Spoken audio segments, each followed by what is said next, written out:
Welcome back. This is episode 5 of the Sioux City Show. I'm Taylor Grote. I'm hosting this thing. Today in the studio, I have Brad Streeter. Brad, go ahead and introduce yourself. I'm Brad Streeter, entertainment manager at Hard Rock Hotel and Casino. So as like the entertainment manager, what do you do specifically?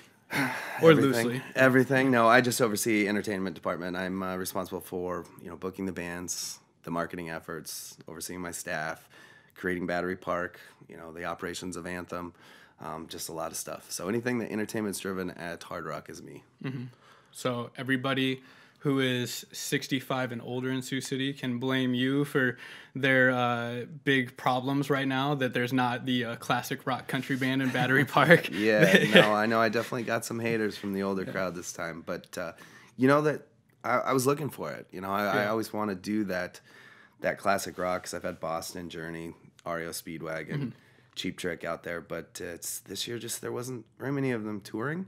Yep. And to be honest with you, not very of them are fucking alive anymore. Yeah. So it was tough. It was just 1 year. And, with Battery Park, when I came up here, that was kind of a stipulation of me getting the job. When I was offered this job is let me design an outdoor venue from scratch. So, I named Battery Park. I came up with the logo. I've designed every inch of that place as far as where placement goes, everything. And, I think this year, to be honest with you, is where I wanted it to be. I love it. I wanted it to be like, a current established rock venue. And I think this year proves to it. The bands are coming to us about that. So that's, and, I'm going to get haters. If I don't have enough country, I'm going to get it. If I have too much country, if I don't have enough classic rock, if I don't have enough metal, I can't please everybody. But personally, I'm happy with that. I love this year. I really like the big shakeup with like Post Malone and what's it, like Tape Deck or something. What's the name of that? Tape Deck Takeover. That's something else that I came up with.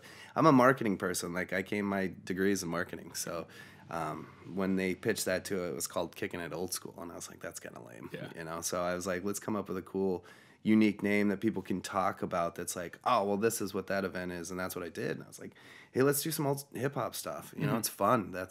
Everybody knows those songs, and it was just a cool show to put something else different out there. And the Post Malone thing was definitely, like I said, I was just trying to go after current. It's really fucking hard to get current artists in the Sioux City. It's really hard, and I had to pull a lot of strings and phone calls and favors and doing that stuff. Hey, take us legit. If you look at Post schedule, like he's playing Red Rocks the night before us, or 2 nights before us is the stop, and then come to Sioux City and play in a parking lot. It's pretty big, but that's what I want to do. He's one of the biggest artists in the world right now, and I said, hey, let's try this. Yeah. And I was a little nervous at first. I've never done something like that, but to sell out in 6 hours, I was pretty pumped about that. Right. And that's like everybody who, I feel like every 35-year-old with a hot take on Facebook was like, who's Post Malone? Never heard of her. And then it sells out in 6 hours. It's like, okay, obviously enough people have heard of her. I know, exactly. I know. I read the social stuff and I laugh all the time about it, just because it's funny. People don't understand what it takes to get a show, or what it goes behind the scenes, and it takes 3 seconds to write something on social media to talk shit about something you weren't working on for 8 months. But you know what? That's it. Like I said, it went out in 5 hours. I haven't even sold an Anthem show out that fast, let alone a Battery Park to go out that and to put it out there. And initially, I knew he was going to announce his tour at 10 o'clock in the morning, and we weren't going to do our announcement until 5:30. Mm-hmm. But Post Malone was so big that all these national media outlets are going to pick up the tour, right? So I said, you know what, fuck, if Sioux City is on that thing that's being picked up by Rolling Stone and XXL Magazine and, Fox, all that kind of shit, that's a win for us. Yeah. I don't care if it's out there, but I didn't know he was going to put the pre-sale code out there, and as soon as he did, it crashed our website a couple times, and it was crazy, and that's what he wanted. He wanted to sell out in pre-sale, and everybody's like, well, you should have held ticket back. No, fuck no. This is what Post wanted. He wants to sell out shows like that, and he sold 175,000 tickets in the first day alone to his whole tour. That's insane. Yeah, and we're only 5,500. And imagine where he's else is. The #1 streaming artist in America, right? He was. Yeah, he just released a new song this last week, and it's just crazy. When I confirmed to him, he had the #1 streaming song on Spotify in the world. Wow. So, I mean, it's definitely, I'm excited for the show. I feel like he's the biggest get for Battery Park since like Chris Stapleton. I got the same feeling with Chris Stapleton that he was like almost bigger than you expect in the venue size. Yeah, no, I the thing with Post is, it's definitely, I mean, it's most current, it's most talked about. To be honest with you, with Stapleton was something I worked on about a year for, and it was definitely hard because I had offers for Stapleton to play an anthem like 8 months before that whole Justin Timberlake thing, and it was like $5,000, and then he'd get a little more steam, people would start downloading stuff, then it was like 10,000, and then right 2 weeks before the Justin Timberlake thing that he went on and obviously blew him up, he was going to open up for my Dwight Yoakam show the same year. Wow. And was this close to confirming. Yeah. And then all of a sudden he gets on stage with Justin Timberlake, and it's just massive stuff. So that kind of took into consideration when he came here. It was like, yo, this dude has like been following me for a while. Like he trusted me before everybody hyped on it. And like I remember doing on my radio shows with Sioux saying like, we should, I put my phone up to the mic. I was like, this dude's gonna be huge. Like, and like the people on the country station were like, no, he's too bluesy. He's not gonna cross over country. And I was like, trust me, this guy's gonna be the next thing. And then he was like, all right, let's do Sioux City. And I got him, and I was like, that's crazy. So, but Post was one of those things too. Is like the agent that books Post was an assistant when I first started out a long time ago. So really? Cool. She and the partner knew kind of my history, and we're like, all right, we trust you, man. Like, let's do it. So how'd you get started doing like the talent booking? How did I start doing it, man? It was random. Like I was 20 years old, and I was in Omaha and became friends with the local band. And believe it or not, like I owned a professional haunted house in town. So I had some cash laying on, and they're like, hey man, you want to help like promote our shows and do it? And I was like, sure. Like I love music. Like I'm originally from Wyoming, small ass town. So I think the most concerts I went to were like 3 growing up till I went to college. And I mean, this country shit like Clint Black and Reba McEntire. And I remember the cool show that I went to my senior year in high school was Def Leppard and Joan Jett. I thought that was cool. But I mean, that's the kind of shit that we got there. But you know, I kind of was opening my eyes when I went to school because I was in Blair, Nebraska, which is right above Omaha. And so I was like, yeah, I'll try this. You know, I don't know what the fuck I'm doing, like promoting shows. Like, do you just make flyers and stuff? I did it, and I fell in love with it. And, you know, started like just reaching out randomly to agents like anybody else would as a promoter, and then started doing like some scene bands, like some really, really small scene bands in Omaha. And just was like, put my mind to it because I loved it. You know, it's tough. Most promoters start out 6 months, I fizzle out because they think it's so easy. They don't understand that if you sell 1 ticket or you sell 1,000 tickets, you still have to pay that same fee. Yeah. So a lot of people be like, oh, it's just a door deal. No, like there's, you know, and I did it, and I lasted about a year, and started competing with some big promoters around the area, and they said, hey, let's team up, and then it just grew. I was an independent promoter for 10 years, and then Harrah's in Council Bluffs said, hey, do you want to take over our entertainment department? I was like, oh, so I don't have to use my own money to book shows anymore? Like, right. And you're going to pay me to do this? Like, I was like, did that for a couple of years, and then Sioux City, this Hard Rock opened, and he asked me, and I was like, no. I was like, no, I love Omaha. You know, had a downtown loft, downtown Omaha, and my next door neighbor was Doug McDermott at the time, was a huge basketball player for Creighton, like, right next door. I was like, nah, I'm not leaving this for Sioux City. And then I was like, well, and I put an outrageous price, and they're like, all right. And I was like, okay, well, and then you're going to let me build this outdoor venue from scratch, and it's going to be mine. And they're like, deal. So it's like, I guess I'm moving to Sioux City. So, nice. And now it's 3.5 years later. And like right now, I feel like Sioux City's in a boom of like live music that did not exist, especially didn't exist 10 years ago. Right. But even Hard Rock's completely changed the game with live music in Sioux City. And it doesn't even start with just Hard Rock. I think it just starts with the people in this town. You know, I grew up when I was like in college and stuff with the Saddle Creek Records stuff. So I remember going to local shows, and it was like Conor Oberst, and it was The Faint and Cursive and all those like really big indie stuff. And I was like, man, blown away by local talent. I was like, holy shit, like Omaha has got great musicians. And then I didn't expect that for Sioux City. And then I came out, and there's crazy good musicians in this town too. I mean, the talent and thing, it's just people were starving for music, and they just needed someone to come in bring it. And to be honest, the first year I got here, I was like, first 3 months, I was like, fuck this. Like, like this is tough. People just didn't take it like consideration. Like they were like, Sioux City is like, didn't matter if there's a Hard Rock there. Like it was a Sioux City. It's like, it's Hard Rock Casino Sioux City. And, you know, I worked 60 hours a week, calls, making stuff, just trying to get people to do, and finally just snowballed and finally got. And the support, you know, at the beginning it was kind of iffy at first, and then the support just kind of blew up and people started buying tickets all the time. Yep. And that's what is, and it's led the door to open stuff like Post Malone and Journeys and Chris Stapleton's, and, you know, I've got other shit I'm working on for inside and outside, you know. So it's great, and it's a sport, but it's the people that just love music. And I feel like even Anthem on the inside is like come into its own as a music venue that artists want to play at. Yeah, absolutely. I mean, for example, we just had Anthrax, and they were just telling us how much they loved the place, and it's like, that's probably one of the smallest venues we've played in 10 years, 15 years, and they were just, you know, they loved it. They actually loved it so much they went next door and sang karaoke at Work in Church right after the show, and just loved the Sioux City and were begging to come back. But yeah, it's definitely on people's minds now. It's like, it's the way we treat bands, and it's the crowds. I mean, the people that come and watch shows. I'm sure you've been to a lot of those shows. And so, I mean, even in Omaha I go, and it's like these pretentious people sometimes will just sit there with their arms crossed and be like, whatever. But Sioux City people actually care about the live music, and the bands see that. Yep. So it's definitely becoming a stop on routing stuff now. You know, I'm getting calls. Like, I don't have to work as hard as I used to, which is really good. I can actually have a life.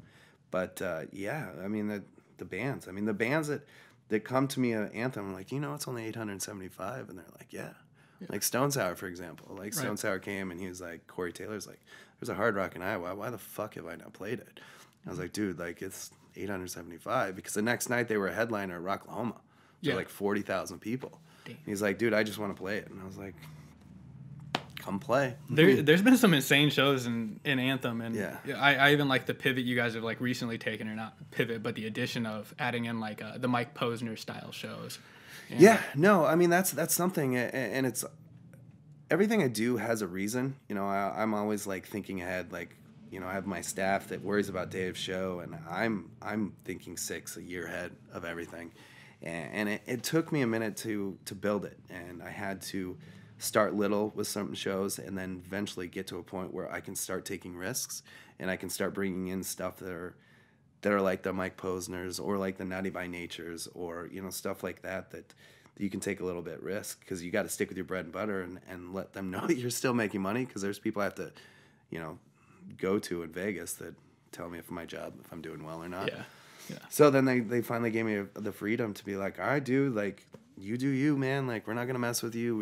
You seem like you know your shit well enough. Like, here you go. So it's the year, and it's my motto is 2018, like, 0 fucks given. Like, I'm just going to go out and get the coolest shows I possibly can, and, you know, and take risks on different genres and stuff like that. So, yeah, I mean, it's coming into its own, but it's where I wanted to. It just took a minute to get there, and I didn't really have time to explain my process to everybody, because no one really ever really gets it unless you've worked in that industry. So yeah, but I'm happy as fuck with it, man. Like, I know we get hated on a lot of time for stupid shit, but that comes along with the territory.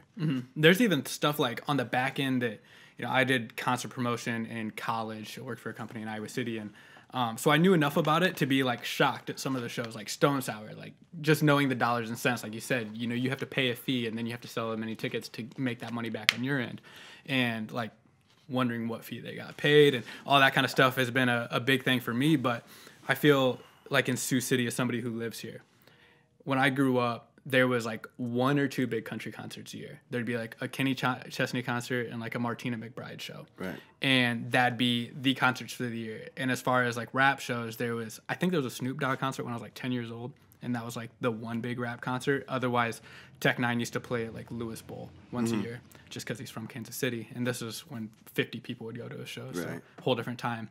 But it's just crazy seeing that like there was this crowd in Sioux City that was willing to go to shows this whole time, and that like I feel like nobody capitalized on it. Well, it's risky, man. Like it's first example. Like, I mean, I went on sale with Battery Park, you know, just a little bit ago, and you know, I have to sleep at night knowing I have millions of dollars on my head. Yeah. Like it's like a gut instinct. Like, not very many people can pull like a trigger on, you know, $350,000 for a 90-minute set, you know, and it's having the faith that you're going to sell this product to people, and it ages you, man. It's especially in this town where it's like kind of last minute tickets buyers. Yeah. But it just took someone to take some faith, you know, behind it and research. I mean, most of my job is researching, man, just like any other job. It's like getting to know everything. Perfect example, like you bring up country music, like, and we get hated on sometimes for doing country music, but, you know, it is your bread and butter in the market. We're in Iowa, and I knew nothing about country music, zero, before I moved up here. I'm from Wyoming and didn't listen to country music. Like, I was a 90s kid. I'm 36 now, and, like, I grew up with the 90s shit, and I didn't listen to country. So when I moved up to Iowa, researching, like, what's the number one listened to radio station in town? KSU. You know, what's happening, like, in the past, like ticket sales with this, or, and then you look at that, and I had to learn country music. Like, I had to jump in and learn country music, and 4 years later, I'm hosting a radio show that's telling people what the new cool country music is. It's crazy, but it's research, man. All day people are like, "Oh, what's your favorite band?" I'm like, "Dude, I don't listen to music for fun anymore." Like, I sit there and I'll have days where I listen to nothing but country, and then the next day it's nothing but classic rock.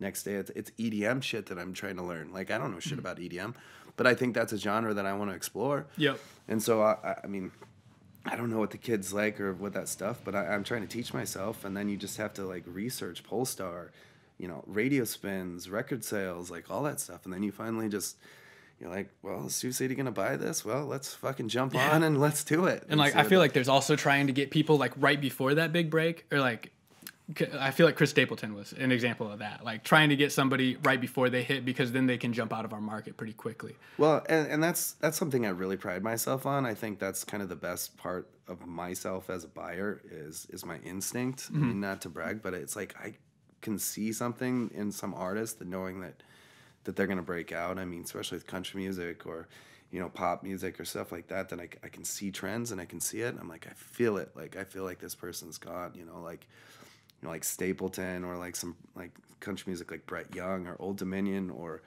Cole Swindell or shit like that I've seen. I'm like, oh yeah, like, they're perfect. Like, they're almost on the cusp of breaking out. So let's get them right now. And then all of a sudden fucking blow up. So yeah. That's a cool thing. But, you know, and the other thing I love about my job in Anthem and Battery Park is exploring genres that I never knew I'd book. Yeah. I mean, when I first started out as a young promoter, I was booking scene shows. Like, I was booking, like, Gym Class Heroes and Fall Out Boy and Panic at the Disco and August Burns Red, and I mean, just those scene stuff back in the day, and that's all I listened to. And now to book bands like Journey and, you know, Robert Cray and shit like that, then I would never imagine. That's the cool part about this job.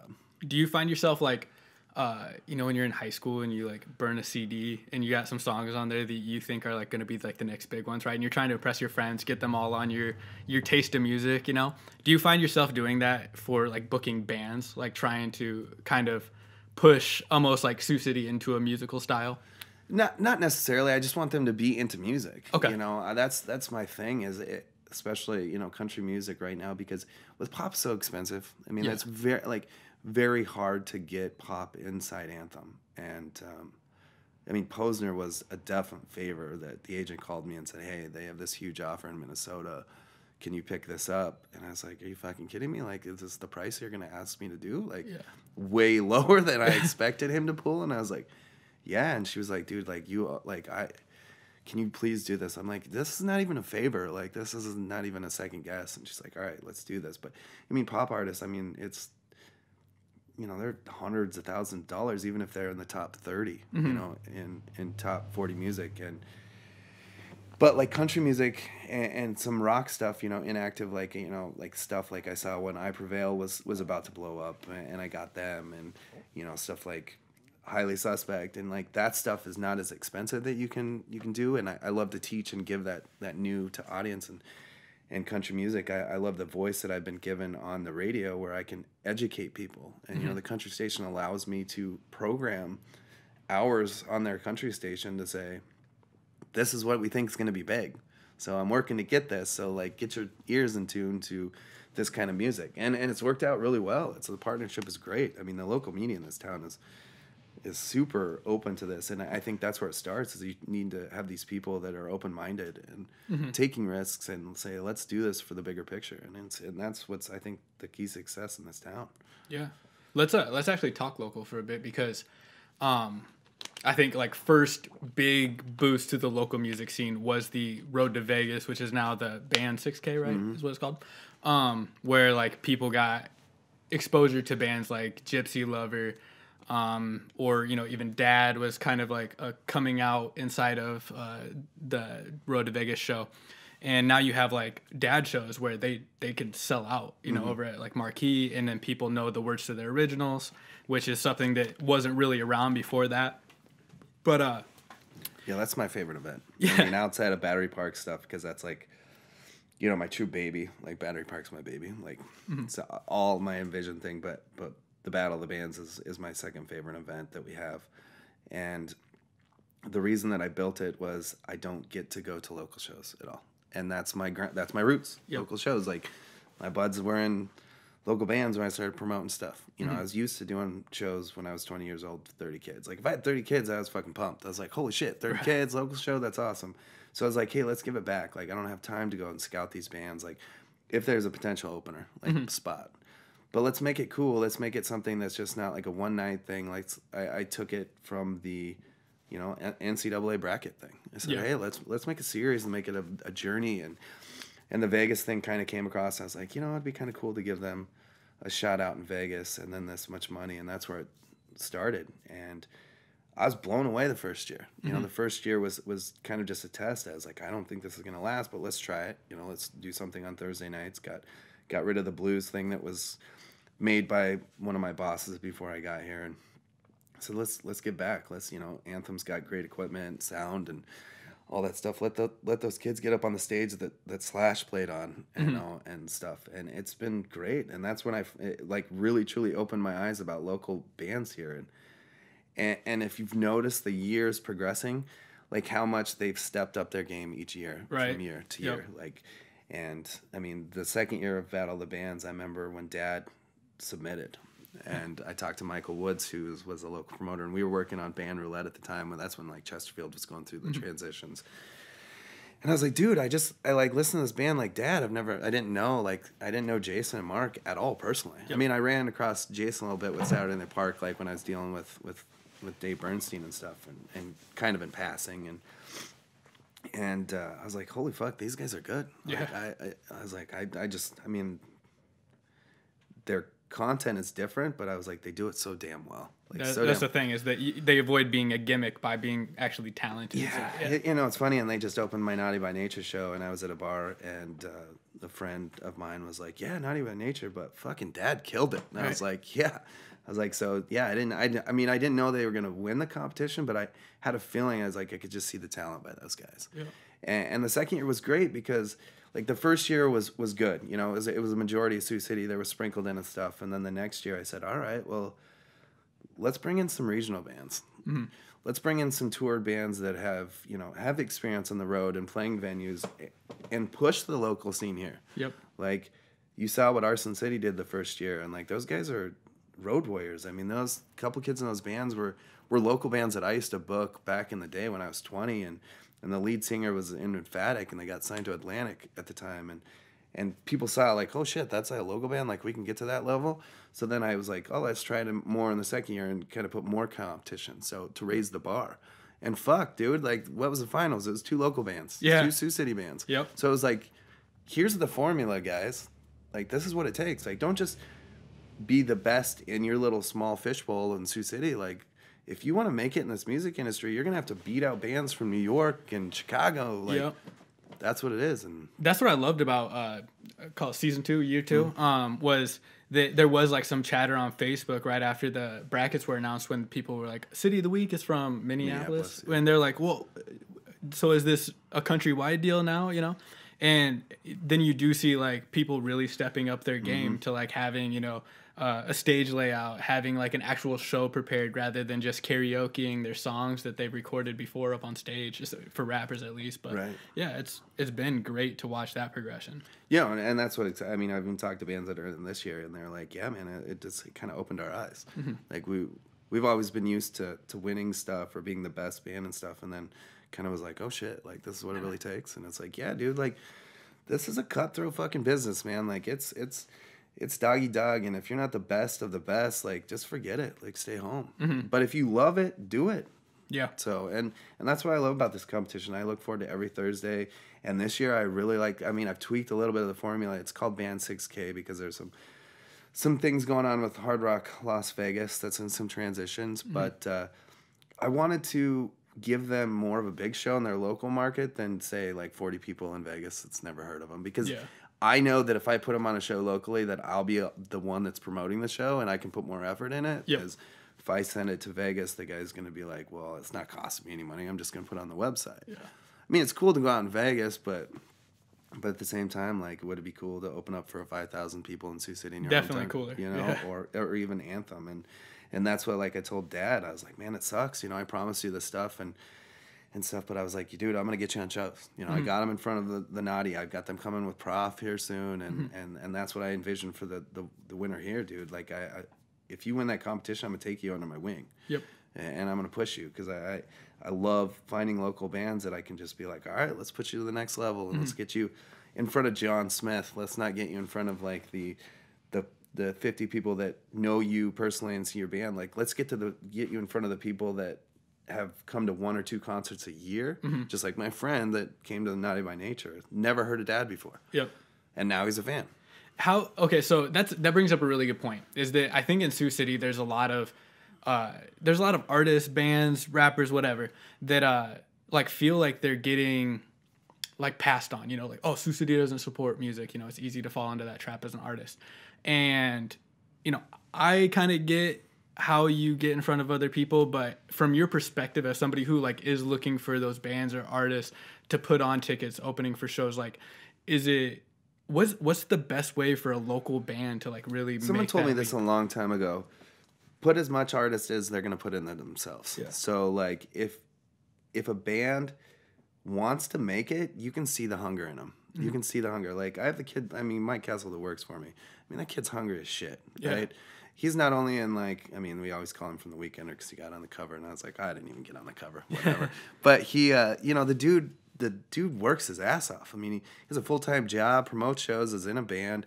He's a stagehand for me. Like, that's the kind of artist that you want that really want to work and get out there. And, like, putting a fucking song on a SoundCloud or on a YouTube is not going to make you do it. Yeah. Like, get out there. Think of your product. And we're in a time of phase. It's about marketing to yourself. It's image. It's product. Like, what product am I going to buy? And it's never been easier to market yourself than it is right and you now. have so many outlets. Yeah. But think about it. I mean, even take a look at the artists out there. I mean, I go back to Post Malone and 21 Savage. Look what they're doing. I mean, Post Malone's putting out bullshit, funny videos that people are latching onto. 21 Savage made a cartoon that was on, what, like Funny or Die or something like that? Yeah. Like, and that's how they're marketing. They're not marketing with their songs, but, like, put a package together. That's going to make you stand out. Now, and then hone your fucking craft. Like, get up on stage as much as you can in the early stages and learn how to work a crowd and put on a live show, because that's what people want to come see. They want to come see, be entertained. And that's what I look for in bands. I mean, look at Dad. I mean, those guys, I mean, I think they're my age. And you can tell they're fucking professionals. They can go to toe-to-toe with anybody. Arson City, fucking professionals. They can 100%. They blew me away. That was so that's what I'm looking for, and that's what everybody else in this industry is looking for. Right. So that's what you got to look at this, notice trends, look at what's working for other bands, and don't copy them, but make it your own. And I think that's what the best advice for artists is, and that's what gets my attention. I said, like, I will be drawn to someone that works as hard as I am, but I'm not going to put more effort if you're not going to be there. So put as much into the artist as the artist is going to put into themselves. I think these people need to understand that, like, there's nobody out there, or there's not a significant amount of people out there that are typing in, like, rappers from Sioux City, and then looking for all these people they've never heard of, and then listening to their music straight through. Like, you need to have something that gives entertainment to people before they ever, like, care about you at all. And then you need to get on stage, and you need to give that, like, grade A show, and that's what's missing. Keep going back to Dad, and I know you're an incredible part about that video and stuff, like helping make that video. And I mean, they I don't know, it's just a whole package. It was something that they put out, and people latched onto it. I mean, how many millions of views did they get? I think 35 million across like all of the channels it was released on. people that are, you know, getting $100,000 guarantees a show that their videos get $6 million, Yeah. you know, and that's just, it's crazy. And that's what you got to look at. Like, these dudes, like, took their amazing skill and made it into something that people are going to latch onto. Mm-hmm. And Jason from Dad actually, like, changed the game in Sioux City that I've, like, seen how people are releasing music videos that do rap is, like, before everybody was, like, pushing out through their one channel with 300 followers that were their friends. And now it's, like, everybody's paying, you know, or asking for features on, like, Independent Dope, Montreality, what college or not college humor, but the Chive, trying to get those features and like try and take it to the next level that like wasn't being done before. Jason really started that with the Go to Work music video for Dad. Yeah, no, I mean that's brilliant. I mean, he was thinking globally, and not locally, and that's the thing about it is like, it's a perception of people too. It's like I have friends in the music industry, and like. They always, well, obviously, because that's all I do. But I'm saying that they say that it's the perception of these rock stars is what makes them. I mean, it's the way that they put themselves out there to the public, and they look at someone, they're like, "Bam, that guy's a rock star." Like, I wish I could be like that. And you know, they did that. They did that. They're like, "Hey, look at this, motherfuckers. We can do this." Like, we're in Sioux City. We're getting 35 million views on a. That's the thing, and that's just it's. And he thought bigger. And that's amazing. So big up to him. I didn't know that he was the one pushing it out there. Yeah, I mean, he does, like, his full-time job is doing marketing. So same deal, you know, he just gets it. So awesome. Yeah. That's great. Yeah. So like with bands, especially the big ones that come to Sioux City, is it normally like a stopover between like say Kansas City, Minneapolis, or Denver, Chicago, or is it one off? That's cool. No. It's a routing thing, but it's a competition. Okay. It's there's these things called radius clauses, and you know, normal is 90 miles around within 45 days, in front and back of a show. So you think about where we're at. I mean, Sioux Falls is 69 or 72 miles, and Omaha is like 89. So they got to think of where they're going to stop. So I mean, I'm competing with Omaha, I'm competing Sioux Falls. I mean, and sometimes even radius clauses are 200 miles. You know, with the artists like Post Malone. He's playing a festival the day after in Kansas City, and that festival put a whole clause on Iowa that he could not play in Iowa. And I was fortunate enough to be partners with the company that booked that festival down in Kansas City. Yeah. And I said, I told the agent, go tell him it's me. Yeah. I said, it's me. I'm 4 miles away from South Dakota. Like, tell him it's me that's doing the show. Yeah. I got approved within an hour. But like, that's what I'm saying. Like, you're competing with these things. So like when like, the band will be like, well, I'm coming from Denver. I can either come to Sioux City or I can go to Omaha, or I can play Lincoln and skip everybody and play Sioux Falls. So it's just you're always competing and you're always doing that. And even though you think it's just Sioux City, but it's like I'm competing with the region a lot of the times. And some of the shows this summer are one-offs because they're doing like festivals. Like for example, Nickelback is playing like Giant Frontier Days, us, and then North Dakota State Fair, so it's like a thing. And then Incubus wanted to come play because their agent, it's the same agent that had like Shine Down and Five Finger Death Punch. I was like, they loved it here, so Incubus wanted to come, and then they put a whole tour around our show. Perfect. So they're like, perfect, yeah. Yeah, routing a bunch of stuff. But a lot of times it's routing. I mean, I'm a lot open to more weekday shows now. I'm starting to do weekdays just because, like, at first I was like, well, Sioux City's not going to come out. And I was kind of like shot myself in the foot because I was conditioning people that it was always just Friday and Saturday. Yeah. But now I'm really taking the risk on doing Tuesday shows and Wednesday shows and Sunday shows and be like, well, I'm just going to get the best show that's routed through the area. And, like, there's also that whole thing that you're dealing with, for Battery Park at least, venue of that size is only during the summer, so you have like that initial constraint is that 4 months, 5 months that you're able to book? Yeah, I mean, we're starting definitely way early. I mean, Post was May 4th. I mean, that's way fucking earlier than I ever did. I don't think I ever dipped into May with Battery Park, but it was too good to pass up. Yeah. You know, and it goes through September. I have an offer right now for a September 15th show. I do have one confirmed for September 1st, and you know, it's that short period of time, so it's like this, but then there's like festivals everywhere. They're doing shows. You know, there's outside stuff going on, and there's fairs. There's just everything, and the summer competition is really tough. So, I mean, I'm super pleased to get that many shows confirmed within a short period of time every year for 4 years now. Yeah. So So yeah, but no, it's just competition. And this thing is like I told you, I've been in this for a long, long time. And the people that I worked off when I was 20 were mailroom people, assistants of assistants. Like, and we've all grown up in this business to where we are now, where we can almost be like, yeah, remember that one time I booked Gym Class Heroes and there were 9 kids in the room? Yeah, yeah. Or just like remember when Panic at the Disco was like an opening band for Fall Out Boy? Yeah. And like they didn't look anything like they do now. Like they were just kids in shirts and jeans.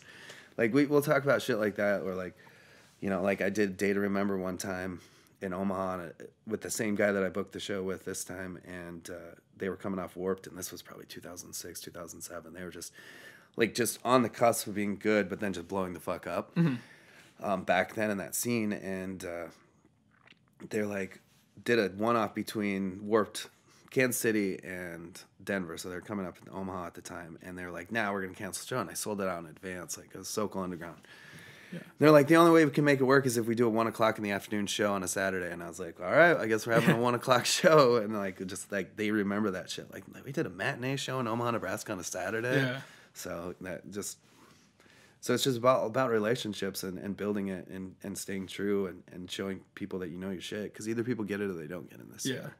I mean, I see a lot of people, you know, on social media, it's like the best and worst thing out there, especially for my job. Mm-hmm. Like, because I say every show I book, I personally have myself into it.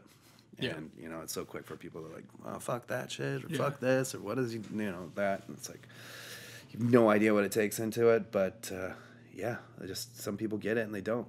Yeah. I love seeing people latch onto it because I feel like it just has opened up the market. I mean, I love people. I always think to myself, like, I'll get beat down, like, I'll read shit, and people will be like, oh, fuck that, this lineup sucks, and it's like, then I'll look at their picture, and I'm like, oh, you're 65 years old. Sorry I don't have Willie Nelson coming back this year, but I said, just wait a year. I love, like, with Honeywave and, you know, all the stuff I'm doing here is that, like, every once in a while I get, like, a random hate comment. And it's, like, I always feel relieved when I click on the Facebook profile and I'm like, oh, perfect. I didn't want you to be in my demographic that I was hitting anyway. Thank God. Thank God you hate this. Yeah, I know. Yeah. Especially, like, I'll read shit, too. Like, I announced Battery Park on a Tuesday night, and, like, every year I go celebrate and drink. So, people get pissed off because I'm just, like, reading it. I'm like, oh, motherfucker. And the first thing you want to do is write back, but you're like, don't even waste your time with it. Like, you know what? There's thousands of people that are not talking on that or buying tickets. This is like perfect example, Nickelback. I knew when I fucking booked Nickelback, people are going to be like, what the fuck? Like, but then I sell 2,500 tickets over the weekend. It's like, well. It's so fun for people to hate on Nickelback, but like, before everybody knew that you're supposed to like hate on Nickelback, everybody was a fan, you know? Oh, I'll be the first one to say it, and I don't care what fucking people judge me, whatever on this, but like when I was a sophomore in college and that You Remind Me song came out, like it would come on the River, which is a big rock station down in Omaha. I'd be like, fuck yeah, and turn that shit up. And I was listening to like R&B, hip hop, like early 2000s Eminem and shit like that. But then Nickelback would come on and be like, oh fuck. But I mean, I don't listen to them now, but there's so many people, because the thing people forget is I'm not selling it to you, honestly, that's a local scene that loves local music and is very in tune. I'm selling it to John Doe, who comes to one concert a year. I'm speaking to the masses, not the 5% of people that are the vocal and live and die music. Like, I'm selling it to the one person that's like, oh, I'm going to go to one show this year. And I'm doing 200 shows a year. So that show is tailored for them.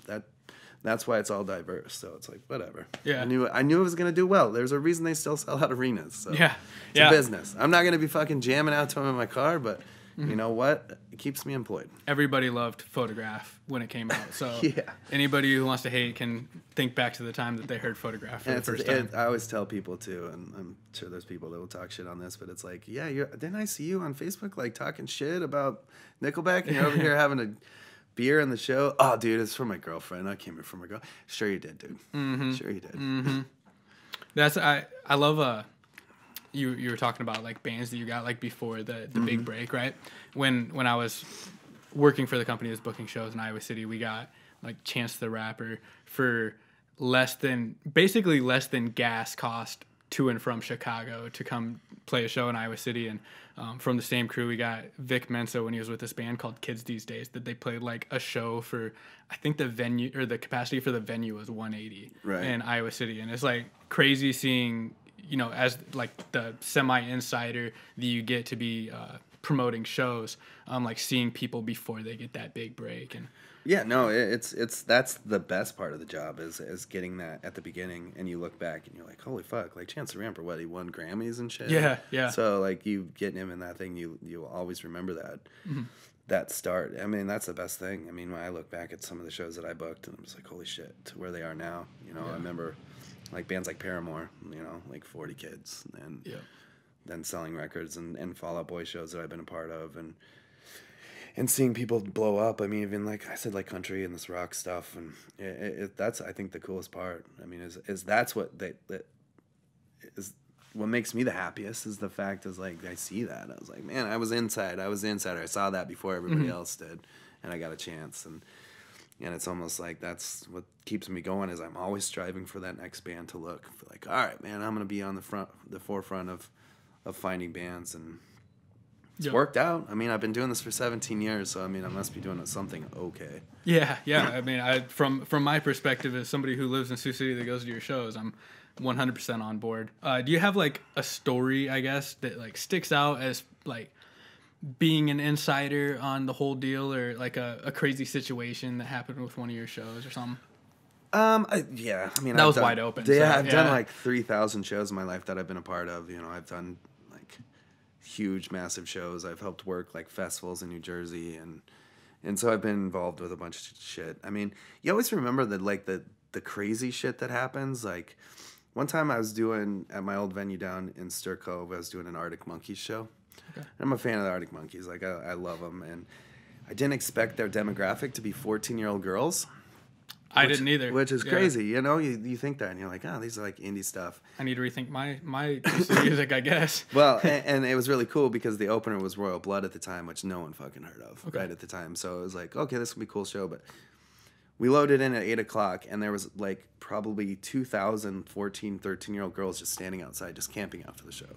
And it sold out in advance. And the night before, I had Alice in Chains, just a bunch of like old kind of metal heads. And I mean, I know they're more like alternative, but you just know the demographic. It was sponsored by Z92, which is a big rock station down there. So older, tougher guys.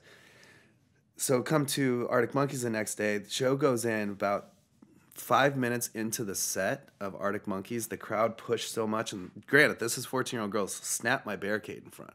Like a sold out show with Alice in Chains didn't do it, but 14-year-old girls broke it. So we had to spend the entire show with bike rack, just like pushing it up through these 14-year-old girls. Yeah. And like there was girls breaking their legs and like shit just trying to get there. Yeah. So that was crazy. That was something that sticks out. I was like, I would have never imagined that before. Another show I did at Stir Cove was with this band called She and Him. Okay. Which is Zooey Deschanel. Oh, yeah. Yep. And I was like, oh, super pumped to meet her. I was like, I love Elf. Like, I love Elf, that movie Elf, you know? And I saw that, 500 Days of Summer. I was like, oh, she's so cute. No, she is not a nice person. She's probably the meanest person I've ever met in my entire life. What? Mm-hmm. Yeah, it was crazy. It was like, we had this green room that had no windows, and she was like expecting us to like build windows for her, and like she's like, I want to go walk by the river because Stir's right on the Missouri River too. Mm-hmm. And she's like, I want to go walk out there, but people are gonna mug. It's like, well, you're a celebrity. That's what you signed up for. Like, yeah. If you don't want to do this, like, don't. People pay money to see you. That's how you sell. They watch your movies and they do that stuff. But it was just like blown away by like how mean of a person. I mean, she's a great actress. Yeah. She does a great job. But just different lifestyle, I guess, different upbringing. So. That's crazy. Yeah. Have you ever booked a show with Janelle Monáe by chance? No. Oh, we booked one with her in Iowa City, and she was like the nicest person I've ever met in my life. Like, period of, like, not even like celebrities. Just like she spent like the entire day out with like all of the stagehands, like bullshitting, and she does look being nice, super nice to everybody, and like came back like after the show and like personally shook everybody's hand and like thanked them for helping her. And I believe she had a Grammy at the time, so like. Well, now she's like in movies and shit like that. So I mean, like, yeah, she always seemed like. And I know she introduced Kesha at the Grammys of last year, and you could just tell she's a genuine person. Yeah. But yeah, it's crazy too with like some of the artists. It's like I don't deal with the artists. I have staff. You know, I have a venue rep named Missy who's like kind of her job. I mean, I've been doing this for so long that like I don't really want to hang out with bands anymore. Yeah. And but like back in the day and even now, it's like you get surprised on who people are the coolest people you'd ever think, and you're like, oh man, I bet they're a total douchebag. And then you're like, what? Like you're so nice, like Bret Michaels. sweetest dude I've ever met. Like, just like the same thing, like goes and shakes people. I did a show with Mark McGrath one time, and I was like, oh man, look at this hair, like douchebag, like super fucking nice dude. You're like, man, changes your whole mentality, everything. I mean, Five Finger Death Punch guy, the lead singer, Ivan, you know, he was coming off like, oh, he's a wreck, and he's doing all this like stuff with alcohol, and he's going to rehab. Dude, hung out with him for like the whole day at the show, and I was like, dude, you just got a bad rep. And he's like, you know what, dude, that's what happens. Yeah, right. So it was like crazy. Like, you think of those people that you're like, I'm not gonna like, and then you meet them in person. It's like this total different person that you've ever met. That's relieving, I'm sure. Like, when you're like, yes, thank you. But it happens on the other side too. You're like, dude, I hope that guy's gonna be awesome, and then they're like dicks. It's super surprising to hear Zooey Deschanel was, because like I feel like her whole persona is being like the super cute nice girl. Yeah, no, she was. What's that New Girl or show? Yeah. Like I said, great actress. Just, I mean, maybe she was just having a bad day, but it was just like mind blowing. It's something that I'll remember. And that show was 7 years ago. Yeah. So I don't know. I mean, even Stapleton, like coming out that thing, the dude was the shyest dude ever. Like, he was just like, oh, like, yeah. Like, he didn't know what to say. Like, kind of like, I just was in a shell, and his wife was talking for him the most time. But have you seen him on? I don't know if you pay attention to Joe Rogan at all. Like, he was on the Joe Rogan podcast, and it was like the same thing where, you know, Joe Rogan gets guests on and like really bullshits with him for a while, and like Chris Stapleton, like Joe just like could not break him outside of like the radio 5-minute like PR responses. Thing, yeah. So it was interesting to see that, and it definitely came across that he was shy. And I just can't, like, I've just been sitting here trying to get out of my head how bummed I would be if I was a rock star the size of the Arctic Monkeys and my band or my fans were 14-year-old girls.